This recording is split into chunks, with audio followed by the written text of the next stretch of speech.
Bonjour et bienvenue dans cette vidéo sur les notions de fonction et nous verrons ici comment réaliser un tableau de variation à l'aide de la calculatrice.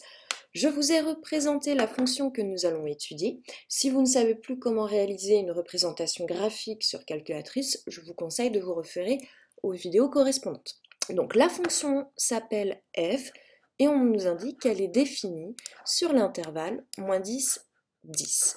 J'ai donc réalisé une capture d'écran pour pouvoir directement travailler sur le graphique. Bien, je constate que d'abord ma fonction elle augmente jusqu'à atteindre un maximum. Donc je vais ici positionner mon maximum et je vais avoir du coup la première partie de la fonction. Ensuite elle va diminuer, elle diminue, elle diminue, elle diminue jusqu'à atteindre un minimum. Donc ici je vais pouvoir positionner du coup ma deuxième partie, puis ensuite cette fonction, elle réaugmente. Ça sera donc ma troisième partie. Vous voyez bien ici que j'ai trois types de variations. Elle est d'abord croissante, puis ensuite décroissante, et enfin croissante. Donc lorsque je vais réaliser un tableau de variation, il va falloir que j'indique quand est-ce qu'elle est croissante ou décroissante. Donc il est très important dans un tableau de variation de positionner les valeurs de x. Vous voyez bien que cette fonction elle va être croissante que entre certaines valeur de x. Ensuite, elle va diminuer, elle va être décroissante, mais que sur un certain intervalle de x. Donc voici le visuel d'un tableau de variation. Dans votre première ligne, comme je vous ai dit tout à l'heure, vous allez indiquer les valeurs de x.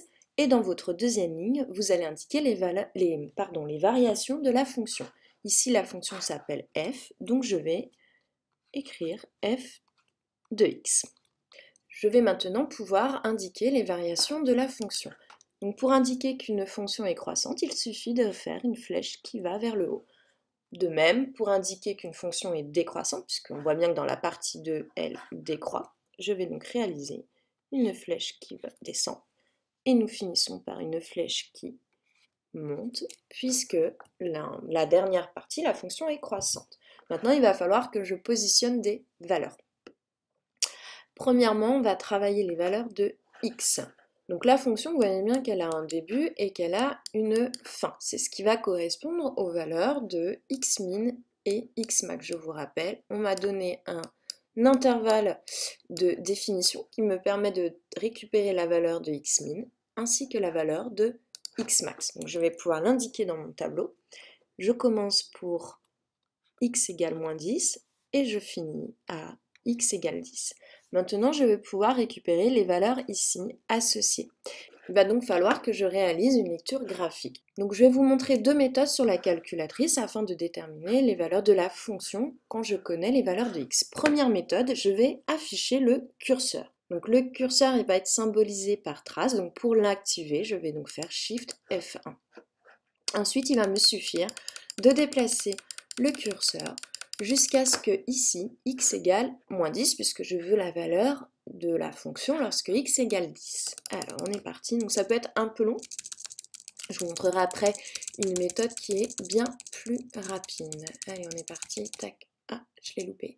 Je l'ai. X égale -10. Et j'ai donc y égale, alors je vais arrondir deux chiffres après la virgule. Y égale du coup 1,20. Je vais pouvoir indiquer dans le tableau de variation que lorsque x égale -10, la fonction est égale à 1,20. Je vais faire la même chose lorsque x égale 10. Je vais juste vous montrer une autre méthode sur la calculatrice. Nous allons aller dans le menu Solved, donc Shift F5. Je vais faire défiler ce menu pour récupérer l'onglet qui va s'appeler YCal, puisque je veux calculer la valeur de y lorsque x est égal à 10.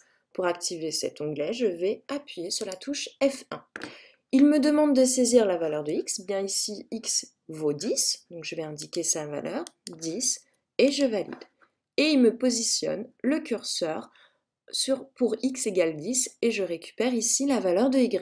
Donc pareil, je vais arrondir deux chiffres après la virgule. Donc ici, y égale -1,20. Je vais l'indiquer dans le tableau de variation. Donc lorsque x égale 10, y est égal à -1,20. Il va falloir maintenant que je finisse de compléter le tableau de variation. Pour cette partie 1, donc je vous rappelle que nous sommes ici sur le graphique, on constate bien que cette partie 1, elle commence par une certaine valeur de x que nous avons déterminée qui était moins 10, et elle finit pour une autre valeur de x. Il va falloir la déterminer pour bien borner cette partie. Comme je vous l'ai dit tout à l'heure, ici nous avons ce que l'on appelle un maximum. Et bien la calculatrice va me donner les coordonnées de ce maximum. Je vais dans le menu Solved, donc je vais faire Shift F5 et je vais sélectionner l'onglet qui s'appelle Max. Donc pour l'activer, touche F2. Il me donne la valeur de x ainsi que la valeur de y. X ici est égal à moins 6,28. Je vais donc l'indiquer dans le tableau de variation et je vais indiquer la valeur de la fonction, ici 2. Maintenant que j'ai travaillé la partie 1, je vais pouvoir travailler la partie 2. Donc la partie 2, nous avions indiqué qu'elle était décroissante par une flèche qui descend. Nous avons indiqué les valeurs pour lesquelles elle commençait. Il va falloir maintenant travailler ces valeurs-ci. Je vous avais indiqué qu'à cet endroit précis, nous étions sur un minimum. Donc de la même manière, votre fonction est capable de vous déterminer les coordonnées de ce minimum. Je retourne dans le menu Solved en faisant Shift F5 et je vais sélectionner du coup l'onglet minimum. Il me donne donc la valeur de x ainsi que la valeur de y. Donc la valeur de x c'est 6,28, je vais l'indiquer ici, 6,28, et il me donne la valeur de y qui est de moins 2. Donc ici, je vais pouvoir mettre moins 2. Et vous venez de terminer votre tableau de variation. Maintenant, c'est important d'avoir un peu de recul et de vérifier si vos valeurs sont cohérentes. Vous voyez bien que les valeurs de x ici, elles sont rangées par ordre croissant. Donc vérifiez, ne faites pas d'erreur de signe. Ensuite, pour la deuxième partie, les variations, vous vérifiez bien finalement si ces valeurs sont cohérentes par rapport aux variations que vous avez indiquées. Ici, pour passer de 1,20 à 2, on est bien d'accord qu'il faut augmenter. Donc j'ai bien ici la partie croissante. Ensuite, ici, pour passer de 2 à moins 2, je diminue. Donc on est bien sur la partie décroissante. Et enfin, nous finissons pour passer de moins 2 à moins 1,20. Il faut augmenter. Je suis bien sur la partie croissante.